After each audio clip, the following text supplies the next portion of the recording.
الحمد للہ وکفیٰ وسلام علی عبادہ الذین اصطفیٰ اما بعد اعوذ باللہ من الشیطان الرجیم بسم اللہ الرحمن الرحیم ان الصلاۃ تنہی عن الفحشاء والمنکر صدق اللہ العظیم۔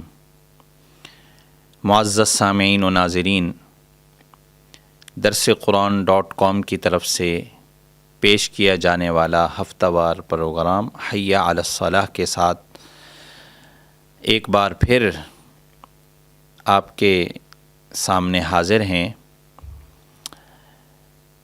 اللہ تبارک و تعالی نے مسلمانوں پہ نماز فرض فرمائی ہے۔ پیارے نبی صلی اللہ علیہ وسلم معراج پر جب تشریف لے گئے تو اللہ تعالی نے 50 نمازوں کا تحفہ عطا فرمایا۔ تو ابتدا میں یہ 50 نمازیں فرض کی گئی تھیں، پھر حضور صلی اللہ علیہ وآلہ وسلم کے بار بار اللہ کے پاس تشریف لے جانے کی وجہ سے اس میں کمی اور تخفیف کر دی گئی اور اللہ نے اب 5 نمازوں کو فرض کیا۔ لیکن میرے محترم دوستو بزرگوں، یہ ہم سب کے لیے باعث برکت اور اللہ تعالیٰ کی طرف سے خصوصی رحمت کی بات ہے کہ اگر ہم 5 نمازوں کو اہتمام کے ساتھ ادا فرمائیں گے تو ہمیں ثواب وہی 50 نمازوں کا اللہ پاک عطا فرما دیں گے۔ اللہ ہم سب کو اہتمام سے نماز ادا کرنے کی توفیق نصیب فرما دیں۔ معزز سامعین و ناظرین، نمازیں ہم پہ فرض ہیں اور ایک دن میں 5 نمازیں ادا کی جاتی ہیں، فجر، ظہر، عصر، مغرب اور عشاء۔ یہ نمازیں سب سے پہلے کیسے ادا کی گئیں، کون سے نبی نے سب سے پہلے کون سی نماز ادا کی، روایات کے اندر اس کی بڑی تفصیل موجود ہے۔ معزز سامعین، نماز فجر کے متعلق روایات میں ہے کہ سب سے پہلے فجر کی نماز حضرت آدم علیہ السلام نے ادا فرمائی تھی۔ حضرت آدم علیہ السلام جنت میں تھے، اللہ نے آپ کو جنت سے دنیا کے اندر بھیج دیا۔ جب آپ جنت سے دنیا کے اندر تشریف لے آئے تو اس وقت دنیا کے اندر رات کا سماں تھا، ہر طرف اندھیرا اور تاریکی تھی اور رات تھی۔ حضرت آدم علیہ السلام جب دنیا میں مبعوث ہوئے اور تشریف لے آئے تو آپ بڑے پریشان ہوئے۔ اندھیری رات ہے اور ظلمت ہے اور کچھ دکھائی نہیں دیتا، ہاتھ کو ہاتھ سجائی نہیں دیتا تھا، تو آپ بڑے پریشان تھے اور بڑے غمگین تھے۔ آہستہ آہستہ رات گزرتی گئی اور دن قریب آتا گیا اور صبح صادق کا جب وقت ہوا تو اجالا ہونے لگا، تو آپ بڑے خوش ہوئے۔ تو آپ علیہ السلام نے صبح صادق کے وقت 2 رکعت نماز ادا فرمائی شکرانے کے طور پہ۔ 1 رکعت اس بات کا شکرانہ کہ رات کی تاریکی اور ظلمت دور ہو گئی، اس کے شکرانے میں 1 رکعت عطا فرمائی، اور دن کے اجالے اور روشنی کی آمد کے شکرانے کے طور پر آپ نے 2 رکعت عطا فرمائی۔ تو یوں حضرت آدم علیہ السلام نے سب سے پہلے نماز فجر ادا فرمائی۔ پیارے نبی صلی اللہ علیہ وآلہ وسلم کی امت پر اس نماز کو فرض قرار دے دیا گیا۔ اللہ کو حضرت آدم علیہ السلام کی یہ نماز اتنی پسند آئی کہ امت محمدیہ پر اس کو فرض قرار دے دیا گیا۔ یوں ہم نماز فجر ادا کرتے ہیں۔ اسی طرح نماز ظہر ہے، عصر ہے، مغرب، عشاء ہے۔ انشاءاللہ تعالی آئندہ نشستوں کے اندر باقی نمازوں کی جو تفصیلات ہیں، جو روایات ہیں کہ کس نبی نے سب سے پہلے کون سی نماز پڑھی تھی، ظہر، عصر، مغرب، عشاء کے متعلق آئندہ نشستوں میں انشاءاللہ آپ کے سامنے ہم بیان کریں گے۔ معزز سامعین و ناظرین، آج کے جو ہمارے مہمان ہیں حضرت مولانا جنید اقبال صاحب، حضرت کے ہم بے حد مشکور ہیں، انہوں نے وقت عطا فرمایا۔ حضرت جزاک اللہ خیرہ، اللہ آپ کو بہت جزائے خیر عطا فرمائے۔ مولانا صاحب، آپ سے یہ درخواست ہے کہ ہمیں قرآن و حدیث کی روشنی کے اندر یہ بتائیں کہ اللہ تعالیٰ نے تمام مسلمانوں پر نماز کو فرض قرار دیا ہے، اور نماز مردوں پہ بھی فرض ہے اور عورتوں پہ بھی فرض ہے، تو کیا شریعت کے اندر اس بات کی کہیں رعایت ہے کہ کسی وقت کسی مرد یا عورت پر نماز معاف کر دی جائے کہ اس مرد پر یا عورت کے اوپر نماز معاف ہے، لہٰذا وہ نماز کا مکلف نہیں رہا؟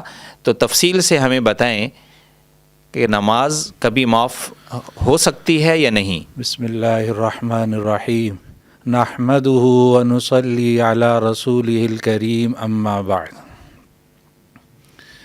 ہمارا ریاض صاحب، آپ نے پہلا سوال یہ کیا نماز کبھی معاف ہے؟ تو میں مختصر الفاظ میں اس کا جواب دینا چاہوں گا کہ نماز صرف 2 صورتوں میں معاف ہے۔ پہلی صورت جنون، بے ہوشی یا ایسی بیماری کہ جس میں انسان اشاروں سے بھی نماز نہ پڑھ سکے، 5 نمازوں سے زیادہ اس کا وقت گزر جائے، جنون، بے ہوشی اور بیماری کا، تو پھر نماز کی قضا بھی نہیں ہے۔ دوسری صورت عورتوں کے ایام ہے، حیض و نفاس کی حالت میں نماز معاف ہو جاتی ہے۔ اس کے علاوہ کوئی ایسی صورت نہیں ہے کہ جس میں نماز معاف ہو۔ اگر کوئی شخص کھڑے ہو کر نہیں پڑھ سکتا تو اس کو حکم ہے کہ بیٹھ کر پڑھے، بیٹھ کر نہیں پڑھ سکتا لیٹ کر پڑھے، لیٹ کر رکوع سجدے سے اشارے سے پڑھے، اور اگر خوف ہے دشمن کا تب بھی نماز معاف نہیں ہے۔ مجاہد گھوڑے پر سوار ہے، سامنے دشمن ہے، تب بھی نماز معاف نہیں ہے۔ کوئی آدمی ہواؤں میں ہے، جہاز میں اڑ رہا ہے، تب بھی نماز معاف نہیں ہے۔ کوئی ٹرین میں سفر کر رہا ہے، تب بھی نماز معاف نہیں ہے۔ نماز کسی صورت میں معاف نہیں ہے۔ ہم چھوٹی چھوٹی باتوں پر نماز چھوڑ دیا کرتے ہیں۔ ذرا سی بیماری ہوئی، ہم یہ سمجھتے ہیں کہ بیمار کی راحت اس میں ہے کہ نماز اس سے چھوڑوا دی جائے، حالانکہ بیمار کی راحت اس میں ہے کہ اس سے نماز پڑھوائی جائے۔ حضرت عائشہ رضی اللہ عنہ فرماتی ہیں کہ آپ علیہ الصلاۃ والسلام کا جب مرض الوفات شروع ہوا، حیات الصحابہ کی 3 جلد میں یہ بات لکھی ہوئی ہے، نماز کا وقت ہوا، حضرت بلال رضی اللہ عنہ نے اذان دی تو آپ علیہ الصلاۃ والسلام نے فرمایا کہ ابو بکر رضی اللہ عنہ کو کہو کہ نماز پڑھو۔ ایک بیوی نے عرض کیا آپ کی، یا رسول اللہ، ابو بکر رضی اللہ عنہ بہت رقیق القلب ہیں، ان کا دل بہت نرم ہے اور جلدی رو پڑتے ہیں، وہ آپ کے مصلی پر کھڑے ہو کر نماز نہیں پڑھا سکیں گے۔ آپ علیہ السلام نے دوسری مرتبہ پھر یہ بات ارشاد فرمائی کہ ابو بکر کو کہو کہ نماز پڑھا دیں۔ آپ علیہ الصلاۃ والسلام نے جب یہ ارشاد فرمایا تو آپ کی زوجہ مطہرہ نے وہی بات کہی کہ ابو بکر رضی اللہ عنہ رقیق القلب ہیں، بہت جلد رو پڑتے ہیں اور آپ کے مصلی پر کھڑے نہیں ہو سکتے۔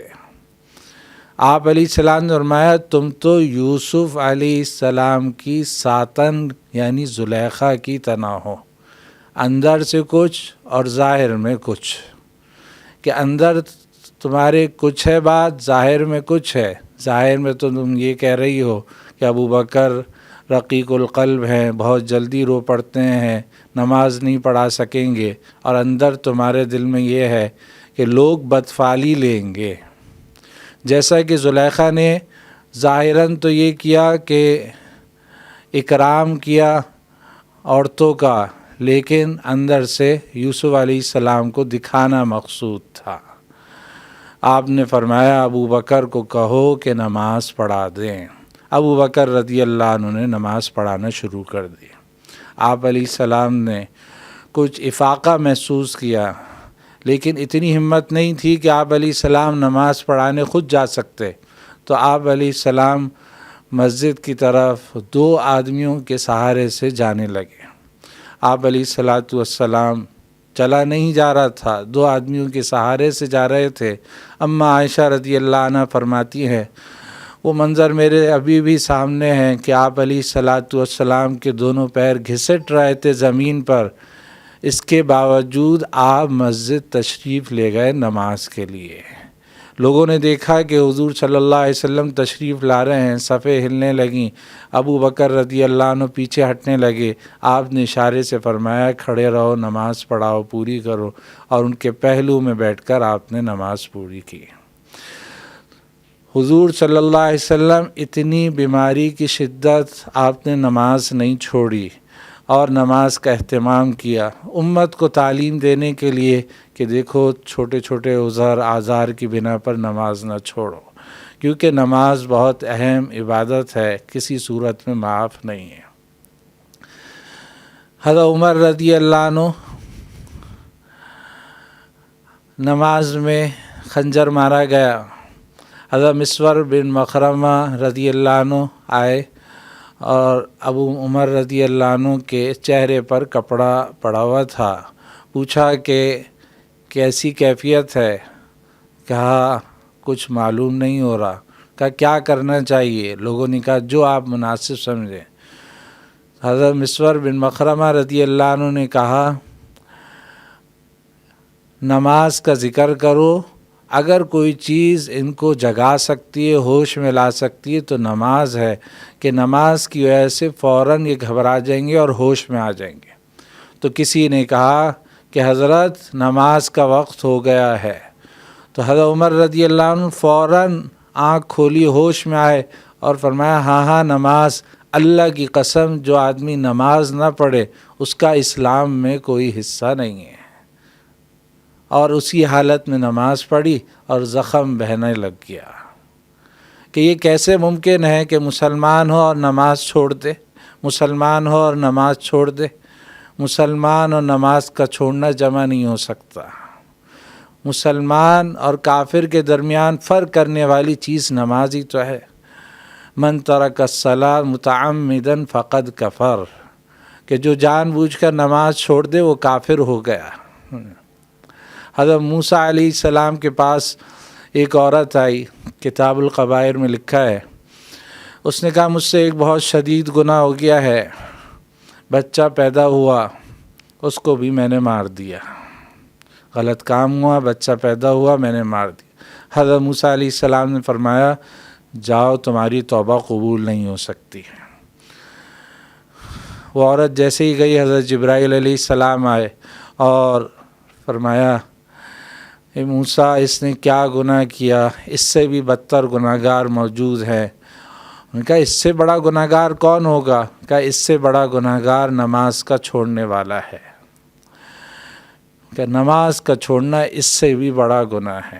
چوری کو ہم گناہ سمجھتے ہیں، زنا کو ہم گناہ سمجھتے ہیں، بد نظری کو ہم گناہ سمجھتے ہیں، لیکن نماز کے چھوڑنے کو ہم گناہ نہیں سمجھتے۔ شیطان نے کون سی چوری زنا ڈاکہ ڈالا تھا، اس نے ایک سجدے کا انکار کیا، اللہ نے اس کو اپنی بارگاہ سے نکال دیا۔ آج ہم کتنے سجدے چھوڑ دیتے ہیں، کتنی نمازیں چھوڑ دیتے ہیں، تو اللہ کی بارگاہ میں کیسے مقبول ہوں گے؟ اس لیے ہم سب کو ہر وقت نماز کا اہتمام کرنا چاہیے کہ کوئی نماز ہم سے چھوٹنے نہ پائے۔ بس صرف 2 صورتیں ہیں جو میں نے بتایا، اس میں نماز معاف ہے اور کسی صورت میں نماز معاف نہیں ہے۔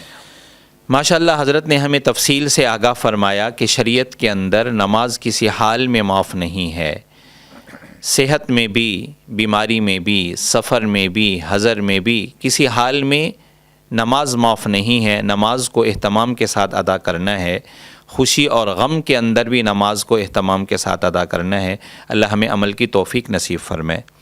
حضرت مولانا آپ سے یہ بھی درخواست ہے کہ جس طرح نماز شریعت میں کسی حال میں معاف نہیں ہے، اور قرآن کریم میں ارشاد فرمایا گیا ہے کہ ان الصلاۃ تنہی عن الفحشاء والمنکر، تو کیا قرآن کریم کی اس آیت کی روشنی میں نماز مسلمانوں کو گناہ سے، معصیت سے، اللہ کی نافرمانی سے روکنے کے لیے معاون اور مددگار ثابت ہو سکتی ہے یا نہیں، اور کہاں تک اس کی تفصیلات ہیں؟ برائے کرم آپ ہمیں اس سے آگاہ فرما دیں۔ ریاض صاحب آپ کا دوسرا سوال یہ ہے کہ گناہ چھوڑنے کا آسان نسخہ بتائیں۔ ہر مسلمان چاہتا ہے کہ میں گناہ نہ کروں، ہر انسان کے اندر یہ تڑپ ہے کہ میں اللہ کی نافرمانی نہ کروں۔ جس اللہ نے مجھے پیدا کیا ہے اور جس اللہ نے مجھے کھلایا پلایا، میں اس کی نافرمانی کیسے کروں؟ لیکن انسان دنیا کے ماحول میں رہتا ہے، شیطان بھی اس کے پیچھے، نفس بھی اس کے پیچھے، گناہوں میں مبتلا ہو جاتا ہے اور گناہوں میں پھنس جاتا ہے۔ اللہ تعالیٰ نے گناہ چھوڑنے کا ایک بہت آسان نسخہ بتایا ہے۔ 21ویں سپارے کی پہلی آیت ہے جس میں اللہ تعالیٰ نے فرمایا اتل ما اوحی الیک من الکتاب واقم الصلاۃ ان الصلاۃ تنہی عن الفحشاء والمنکر، نماز کو قائم کرو کیونکہ نماز بے حیائی اور ناشائستہ حرکتوں سے روکتی ہے۔ نماز کی خاصیت اللہ تعالیٰ یہ ارشاد فرما رہے ہیں کہ جو آدمی نماز کا اہتمام کرے گا وہ گناہوں سے دور ہو جائے گا، نافرمانیوں سے بچ جائے گا۔ حضرت شیخ الحدیث معاذ زکریا صاحب رحمۃ اللہ علیہ فضائل اعمال میں لکھتے ہیں، ہر برائی کا چھوڑنا مشکل بھی ہے اور دیر طلب بھی ہے، نماز میں یکسوئی کے ساتھ لگ جانا مشکل بھی نہیں ہے اور دیر طلب بھی نہیں ہے۔ اس لیے نماز کو اہتمام کے ساتھ پڑھنا شروع کر دیں تو گناہ چھوٹتے چلے جائیں گے۔ ایک آدمی نے آپ علیہ الصلاۃ والسلام سے عرض کیا کہ یا رسول اللہ، ایک آدمی تہجد کی نماز پڑھتا ہے اور پھر صبح ہوتے ہی چوری کرتا ہے، تو آپ علیہ الصلاۃ والسلام نے ارشاد فرمایا اس کی نماز اس کو عنقریب چوری سے روک دے گی۔ ایک واقعہ آپ کو سناتا ہوں۔ حضرت مسیح الامت رحمۃ اللہ علیہ نے یہ واقعہ سنایا کہ گزشتہ زمانے میں ایک بادشاہ تھا، ایک چور اس کے محل میں چوری کرنے گیا۔ بادشاہ رات کا وقت اپنی بیوی کے ساتھ باتیں کر رہا تھا، دونوں کا ہی مشورہ چل رہا تھا کہ ہم اپنی بیٹی کی شادی کس سے کریں۔ تو بادشاہ نے رائے دی کہ ہم اپنی بیٹی کی شادی اس شخص سے کرتے ہیں جو نیک اور متقی پرہیزگار ہو، اللہ کی عبادت کرنے والا ہو، اللہ سے ڈرنے والا ہو۔ اس زمانے میں بادشاہ بھی نکاح کا معیار وہ شخص بناتے تھے کہ جس کے دل میں خوف خدا ہو۔ حضرت حسن رضی اللہ عنہ سے کسی نے پوچھا کہ میں اپنی بیٹی کی شادی کس سے کروں؟ کہا جس کے دل میں اللہ کا خوف ہو اس سے اپنی بیٹی کی شادی کر دو۔ اگر محبت کرے گا اچھا سلوک کرے گا، اور اگر محبت نہیں ہے تب بھی ظلم نہیں کرے گا، کیونکہ جس کے دل میں خوف خدا ہوتا ہے وہ پھر کسی کے اوپر ظلم اور زیادتی کا معاملہ نہیں کرتا۔ خیر اس نے جب یہ بات سنی تو چور نے کہا کہ چوری تو مجھے کرنی تھی، لیکن اس کے دماغ میں اب دوسری بات آئی کہ میں دھوکہ دیتا ہوں اور پھر ان کی بیٹی سے کسی طرح شادی کرتا۔ قریب کی مسجد میں وہ عبادت کا اس نے لبادہ اوڑھ لیا، نیک لوگوں کی صورت اور حیت بنا لی، وضاقتہ اپنا لی۔ کہتے ہیں جب ظاہر بنا لے آدمی تو اندر بھی اللہ تعالیٰ بنا دیتے ہیں۔ جیسے موسیٰ علیہ السلام کے سامنے جادوگر مذاق اڑانے کے لیے آئے، موسیٰ علیہ السلام کی حیت اور صورت بنا کر، نقلی داڑھی بنا لگا کر اور کپڑے موسیٰ علیہ السلام کی طرح پہن کر، تو اللہ تعالیٰ نے ہدایت دے دی۔ موسیٰ علیہ السلام نے کہا یا اے اللہ یہ کیا ماجرا ہے کہ یہ کہتے آمنا برب العالمین رب موسیٰ و ہارون، فرعون پر تو ایک عرصے سے محنت کر رہا ہوں اور اس کو ہدایت نہیں ملتی، ان کو مل گئی۔ تو اللہ تعالیٰ نے فرمایا کہ جو محبوب کی صورت کو اپنا کر آئے تو میں اس کو کیسے عذاب دے سکتا ہوں۔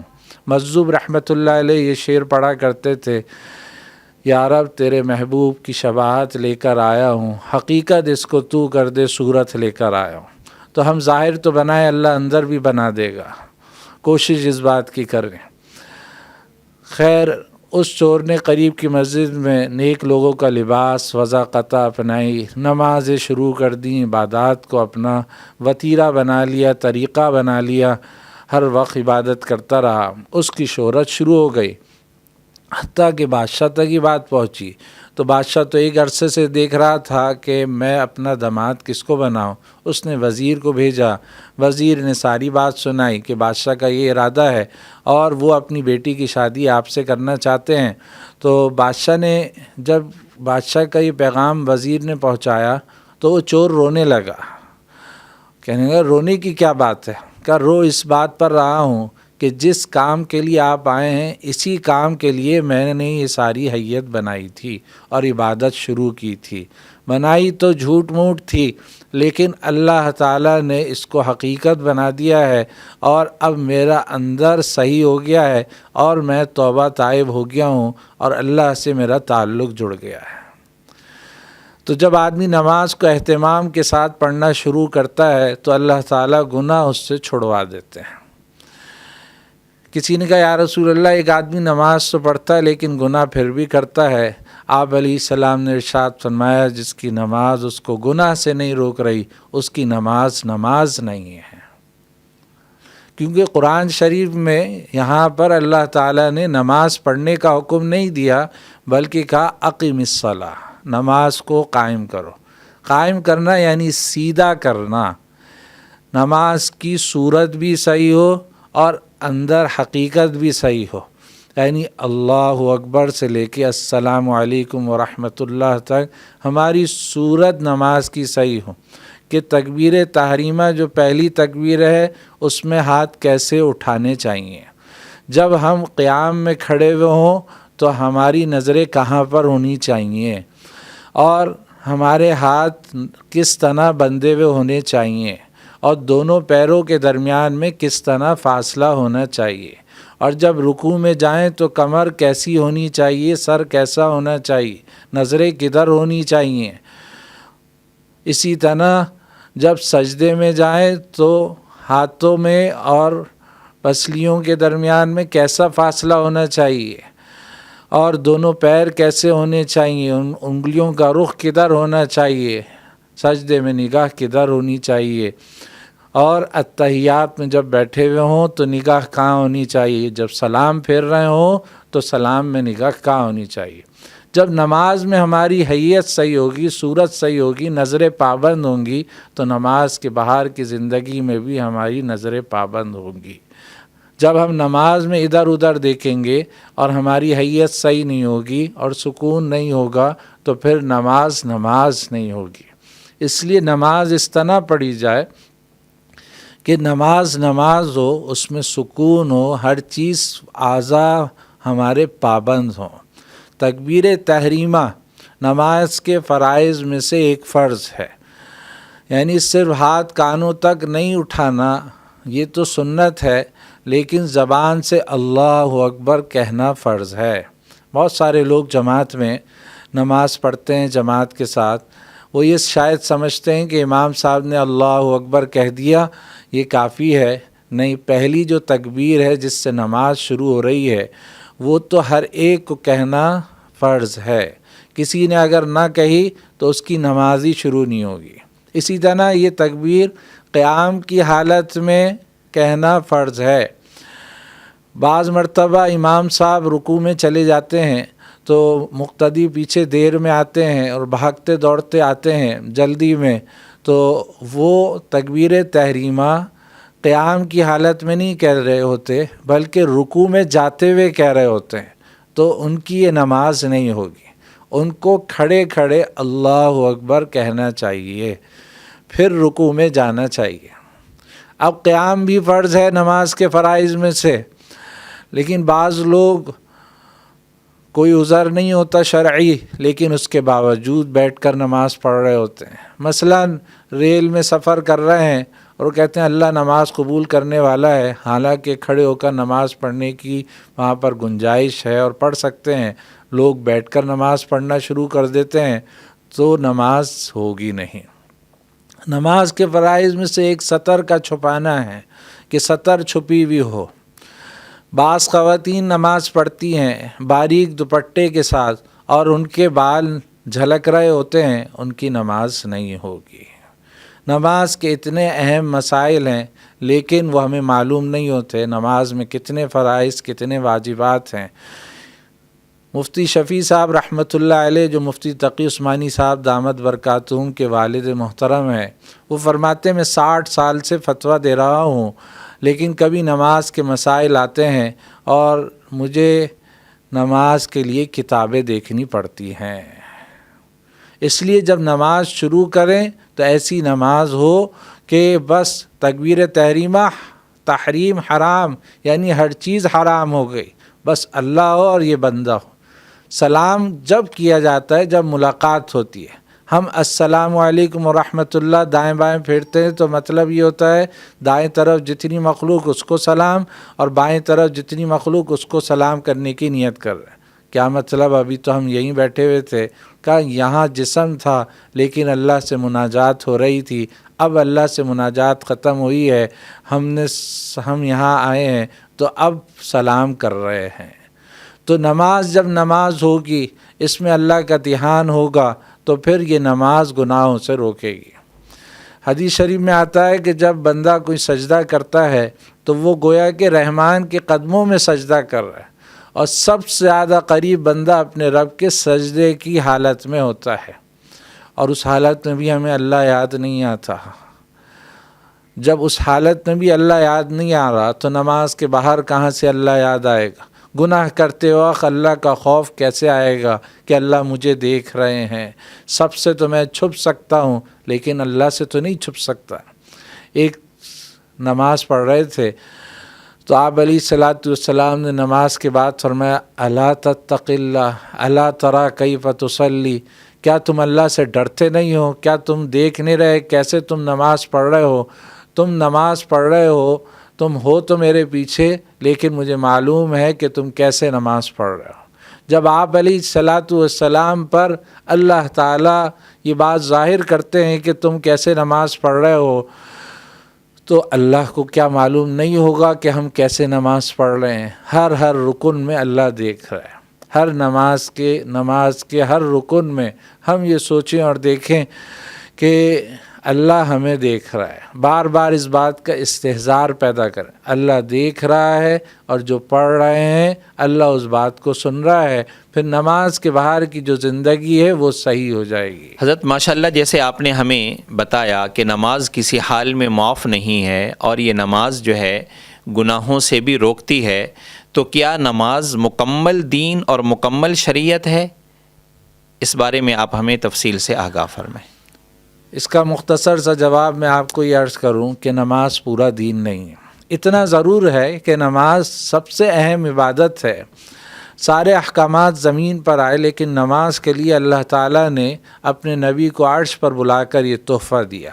روزے کے لیے، حج کے لیے، زکوٰۃ کے لیے اذان نہیں ہوتی، لیکن نماز کے لیے اللہ 5 وقت اذان دلواتے ہیں۔ حی علی الصلاح، حی علی الفلاح، آؤ نماز کی طرف، آؤ کامیابی کی طرف۔ نماز پورا دین نہیں ہے۔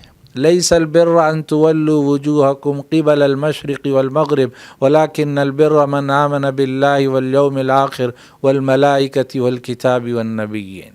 نماز پورا دین نہیں ہے۔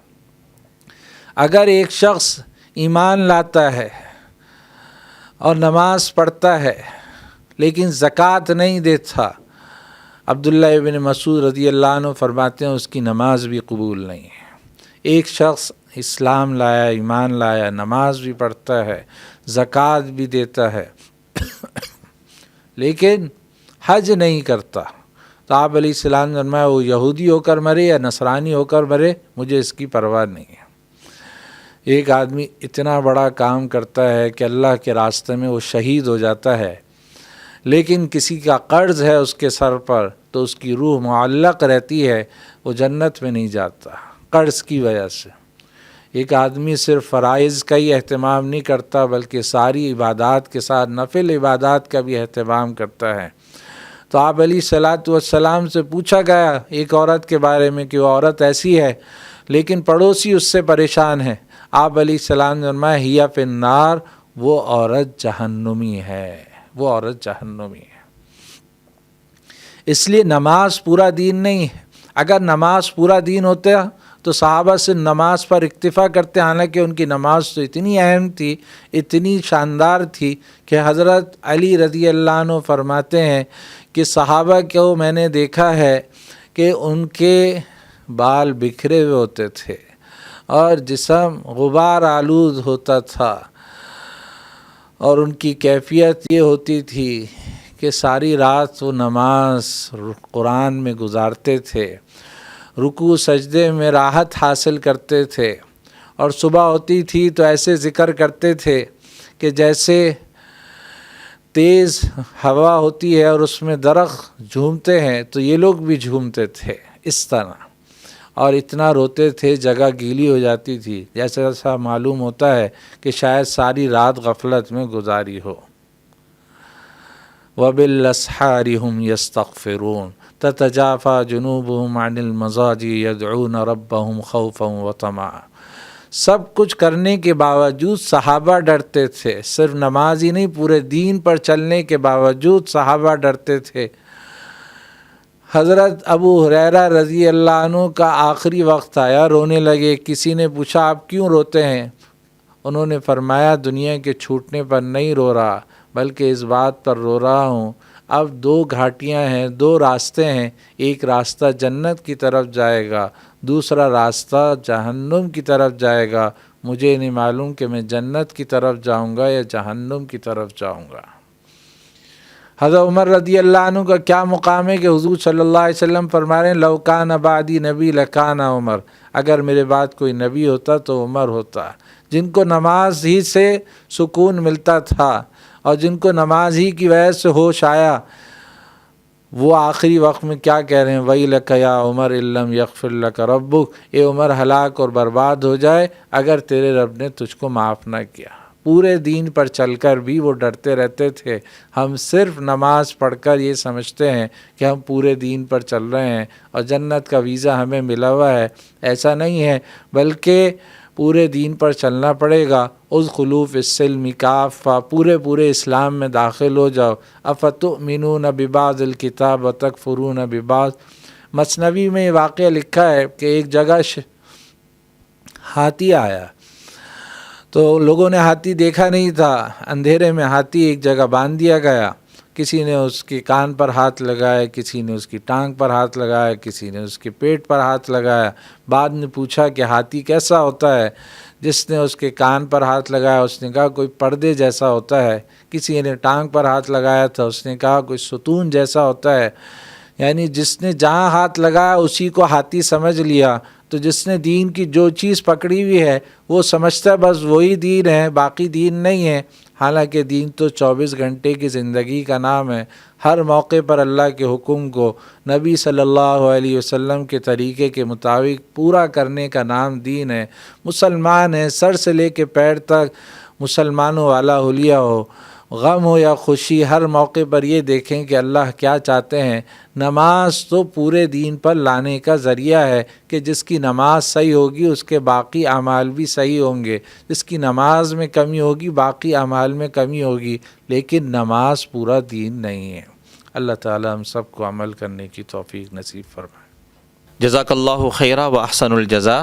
ماشاءاللہ آج کی نشست کے اندر آپ نے ہمیں بہت سی نماز کی باتوں سے آگاہ فرمایا اور یہ بتایا کہ نماز کسی حال میں معاف نہیں ہے اور نماز گناہوں سے بھی روکتی ہے۔ اللہ تعالی ہم سب کو اس پہ عمل کی توفیق نصیب فرمائے۔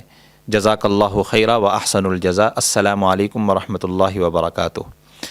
معزز سامعین و ناظرین، جیسا کہ آپ جانتے ہیں درسقرآن.com کا یہ پروگرام حی علی الصلاۃ ہفتے میں ایک بار پیش کیا جاتا ہے، اور اس کا مقصد صرف یہ ہے کہ نماز جو اہم فریضہ ہے وہ 100% ہماری زندگیوں کے اندر آ جائے اور ہم اس پہ عمل کرنے والے بن جائیں۔ حضرت تھانوی رحمۃ اللہ علیہ کی ایک بات مجھے یہ یاد آ رہی ہے کہ حضرت نے اپنے ملفوظات میں یہ بات لکھی ہے کہ دین اور شریعت کے اوپر چلنے کے لیے تصوف کے اندر جو سب سے اہم ترین بات ہے وہ یہ ہے کہ انسان جو ہے ہر کام میں ہمت اور کوشش کرے۔ فرماتے ہیں کہ وہ ذرا سی بات جو حاصل ہے تصوف کا وہ یہ ہے کہ جب انسان کو نیکی کے کام کرنے کے اندر سستی اور کہلی محسوس ہو تو انسان ہمت کر کے، کوشش کر کے، اپنے ارادے کو مضبوط کر کے، کمر کو کس کے اس نیکی کو کرے، چاہے انسان کا دل نہیں کر رہا، مشکل ہو رہی ہے، لیکن انسان نفس اور شیطان کا مقابلہ کر کے، ہمت اور کوشش کر کے اس نیکی کو سر انجام دے۔ اور اسی طریقے سے اگر کسی گناہ کے کرنے کا داعیہ اور ارادہ دل میں پیدا ہو رہا ہے اور انسان کا نفس مچل رہا ہے کہ میں فلاں گناہ کر لوں، تو اس موقع پر بھی انسان ہمت اور کوشش کر کے، اپنے ارادے کو مضبوط کر کے اپنے آپ کو اس گناہ سے روک لے۔ فرمایا کہ یہی دو چیزیں ایسی ہیں جس کی وجہ سے تعلق مع اللہ نصیب ہوتا ہے اور تعلق مع اللہ قائم رہتا ہے اور اس کے اندر ترقی پیدا ہوتی ہے۔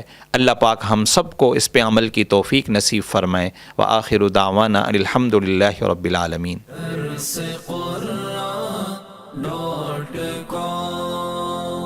www.darsequran.com